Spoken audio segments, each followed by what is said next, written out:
Gloire au Seigneur. Voilà, je vous invite à poursuivre ces instants avec non pas le chant de quelques cantiques, mais l'ouverture de la parole de Dieu. Il s'agit donc d'une lecture que nous pourrons faire, une lecture d'introduction dans le livre des Actes des Apôtres, au chapitre 3 et à partir du verset 11.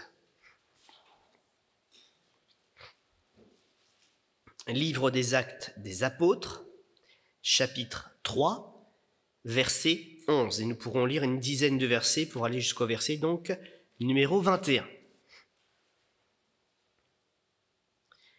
Donc ce que nous allons lire est précédé d'un autre événement, la guérison d'un boiteux. Et il y a une réaction qui se fait. Et nous lisons donc ceci, cette réaction et ce qui va suivre. Comme ils ne quittaient pas Pierre et Jean, tout le peuple étonné accourut vers eux au portique dit de Salomon. Pierre, voyant cela, dit au peuple, « Hommes israélites, pourquoi vous étonnez-vous de cela?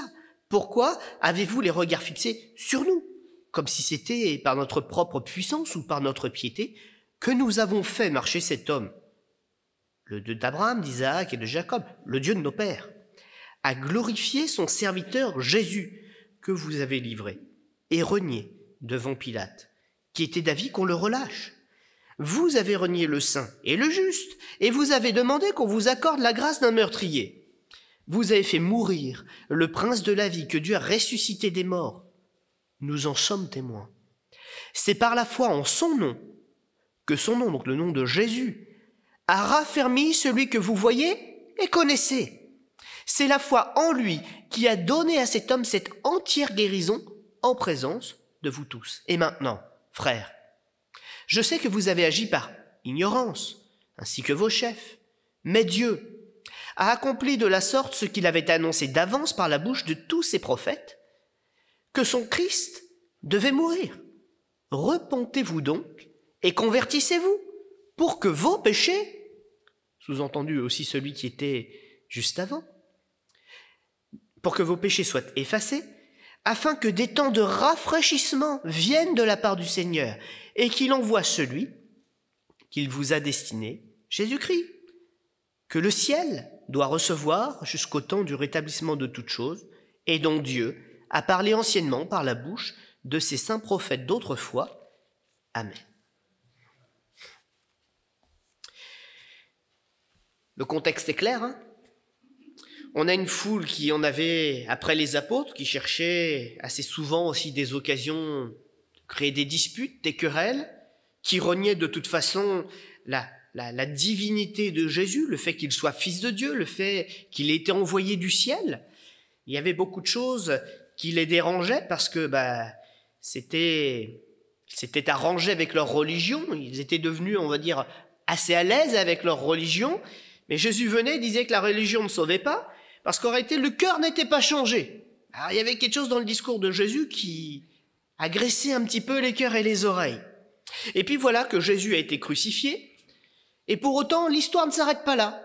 Ceux qui l'ont connu, ceux qui avaient été ses disciples, prennent le relais, parce qu'il leur avait demandé, il les avait préparés pour cela. Et alors là, l'histoire continue. Autant le discours de Jésus avait énervé et les miracles avaient émerveillé, et bien maintenant il se passe la même chose avec ceux qui font pareil. Ils parlent du péché, ils le dénoncent, ils disent de se repentir, et qu'est-ce qui se passe? Encore des miracles. On n'arrêtera jamais avec ces chrétiens. Et les gens donc oscillent entre la colère, parce qu'ils ne veulent pas croire pour certains, et l'espérance pour les autres, qui disent, effectivement, Christ a été crucifié, mais la promesse continue, c'était donc la vérité.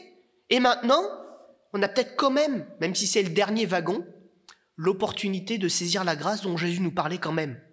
Les miracles ne sont pas partis et visiblement Dieu pardonne encore. Alors, il y a un certain émoi, un certain sentiment qui déborde au milieu de ce peuple et dit si c'est encore possible.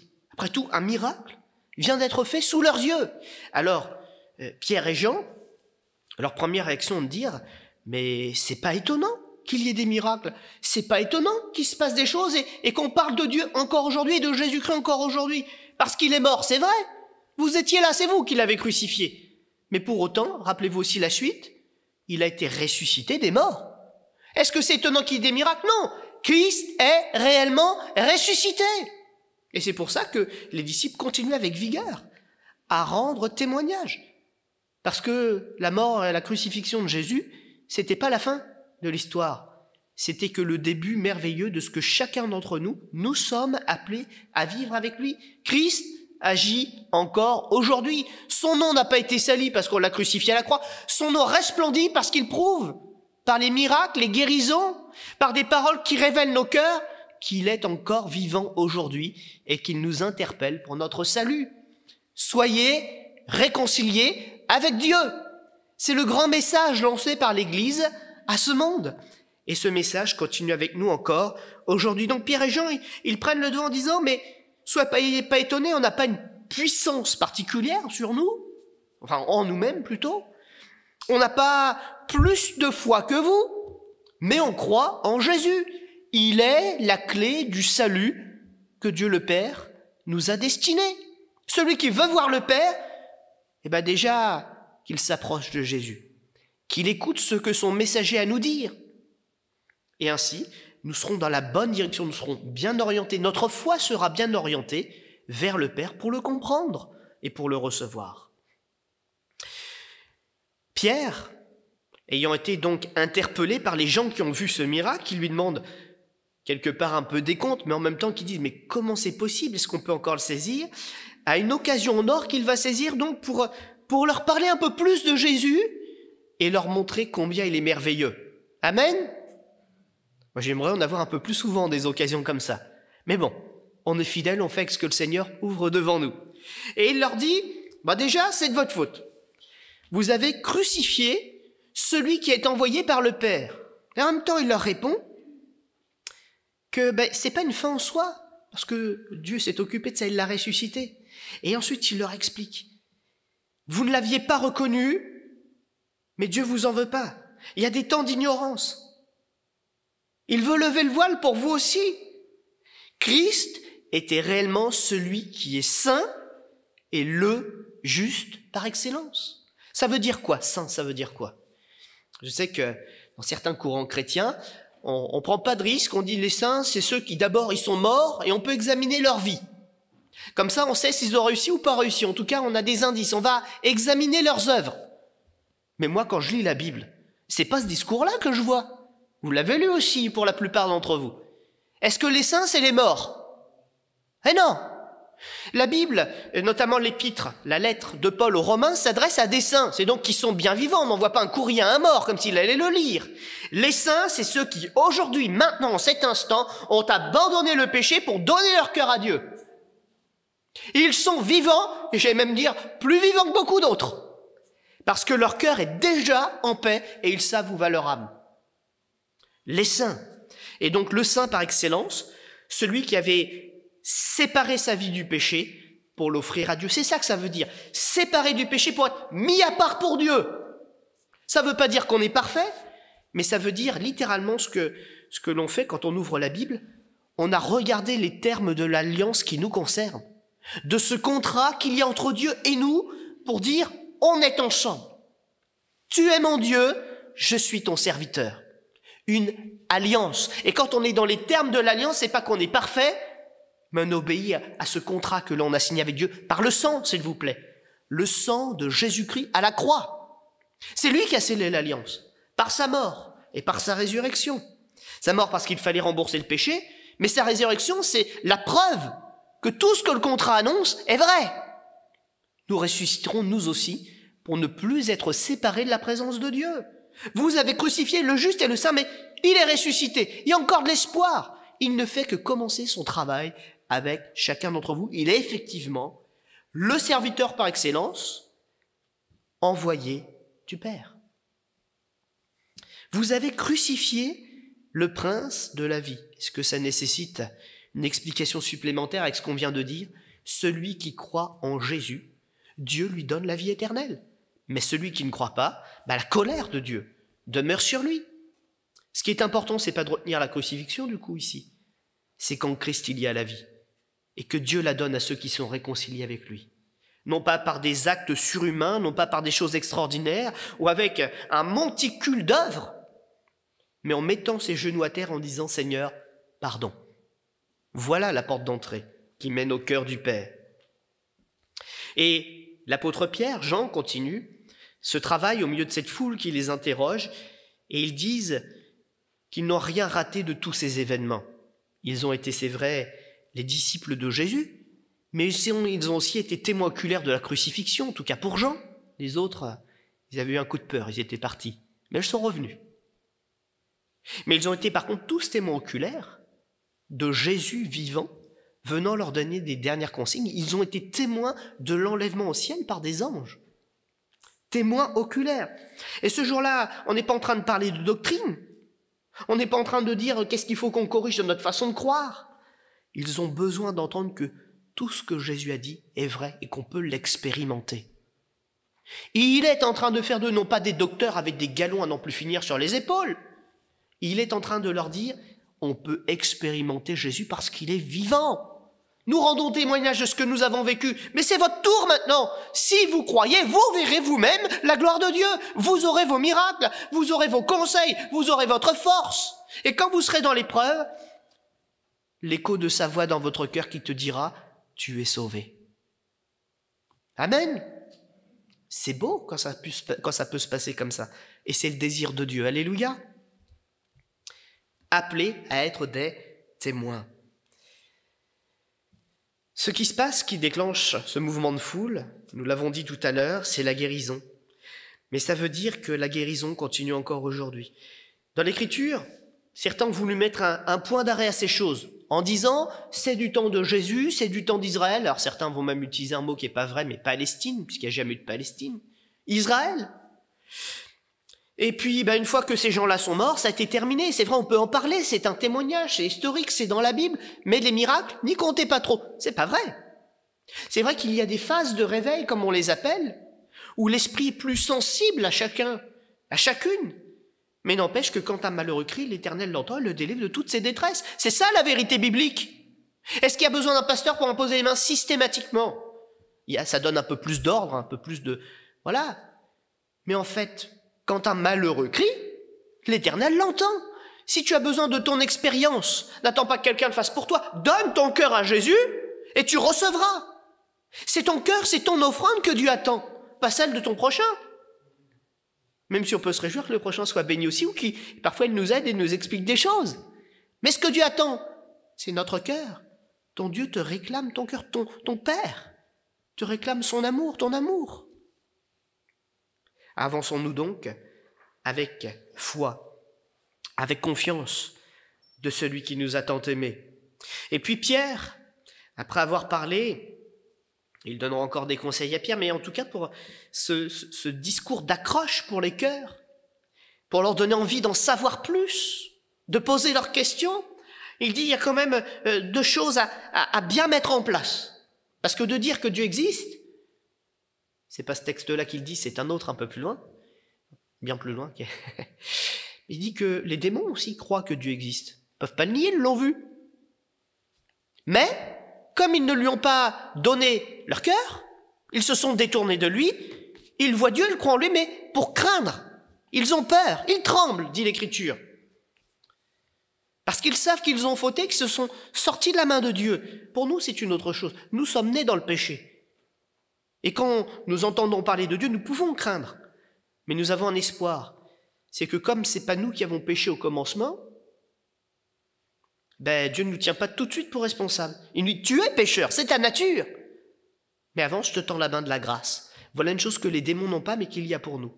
Il y a vers nous la main tendue de la grâce. Et nous pouvons la saisir tout simplement cet après-midi. C'est pas de l'or, c'est pas de l'argent, c'est pas des œuvres, c'est pas des années de service.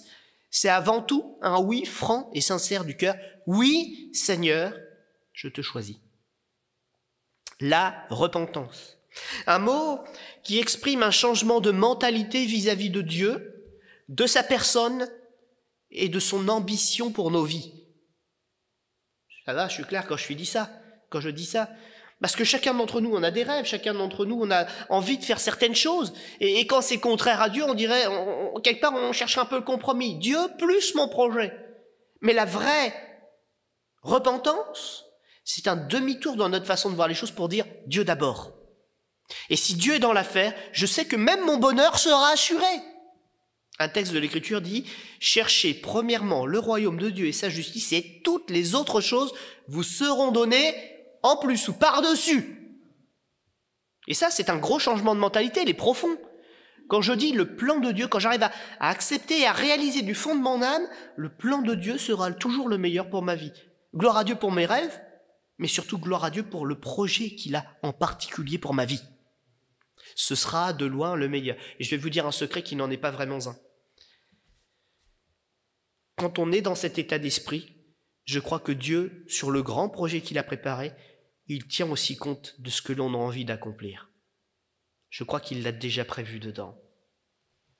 Alors nous ne serons jamais perdants à choisir le plan de Dieu pour notre vie. Amen. C'est un engagement profond qui nécessite réflexion, bien sûr, parce qu'une fois qu'on a dit oui, il faut aller jusqu'au bout de la marche.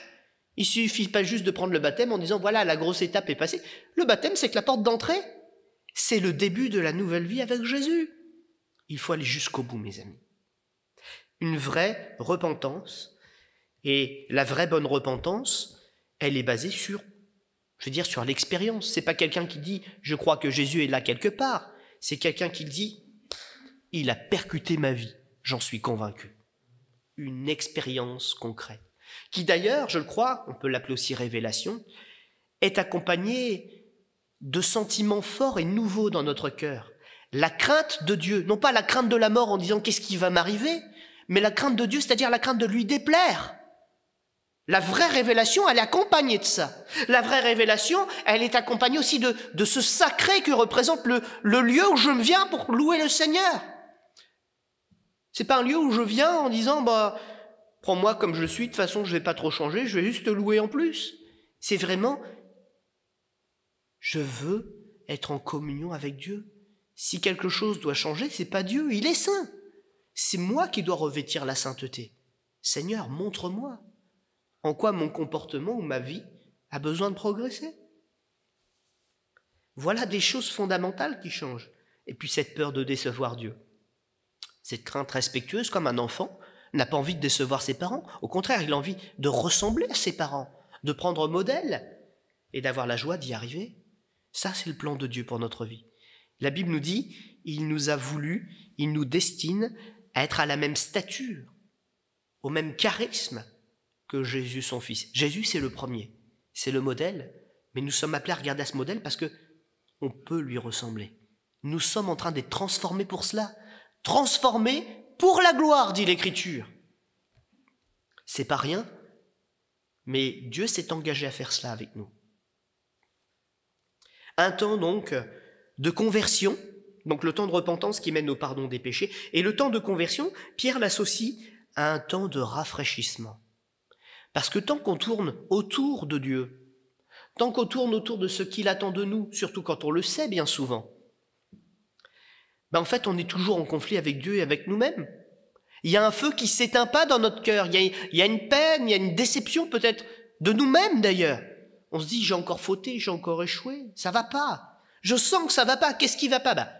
Tu t'es pas converti, t'as pas changé. Mais cette transformation, quand on l'accepte, Pierre est en train de le dire comme une promesse, je pense, qui vient de Dieu. C'est un temps de rafraîchissement qui va t'accompagner. Ça ne veut pas dire qu'il n'y a pas de combat, ça ne veut pas dire qu'il n'y a pas de lutte, mais il y a une telle approbation de Dieu, il prend les choses en main pour nous aider, qu'on sait que ça va y aller. On va y aller jusqu'au bout, parce que Dieu combat pour nous désormais. Il n'y a plus de fractures, il n'y a plus de fossés, il n'y a plus d'abysse. Il y a Dieu qui nous tient dans sa main puissante. Et puis Pierre achève ce temps de parole en disant « Christ, pour l'instant, c'est vrai, il n'est pas là. Il est reparti un temps au ciel, il y a une préparation à faire au ciel. En attendant sur la terre, il y a des gens comme vous et moi qui se sont convertis, des disciples, qui à leur tour sont devenus des maîtres et des témoins. Mais Jésus revient bientôt. Il vient pour le temps du rétablissement de toutes choses. Il fait des combats de ce monde, de la souffrance de ce monde, j'allais dire un objectif prioritaire. Mais à un moment, il va quand même falloir que ce monde s'arrête.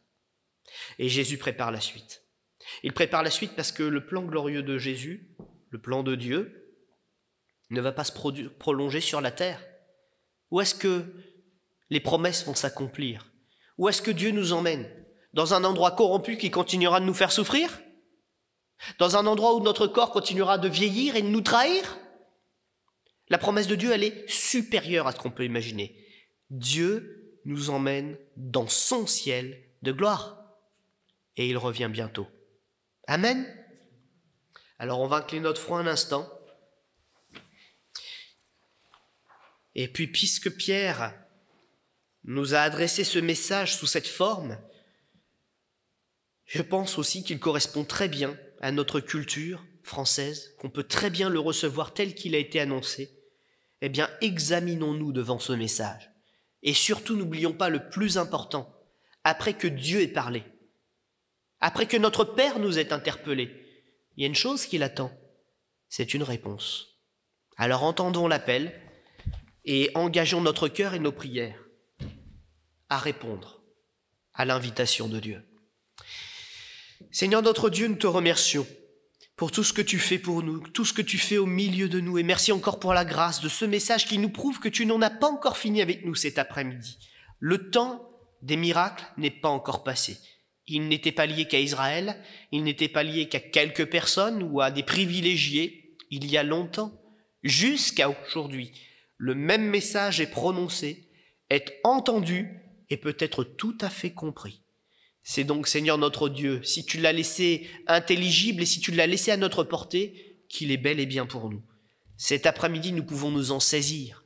Nous pouvons nous saisir des promesses. Nous pouvons nous saisir de la mort et de la résurrection de Jésus pour dire « C'est en lui que je crois, relève-moi d'entre les morts pour être avec lui. » Seigneur notre Dieu, merci pour cet appel personnel que tu adresses à chacun d'entre nous, en particulier cet après-midi, que ton nom soit glorifié. Amen.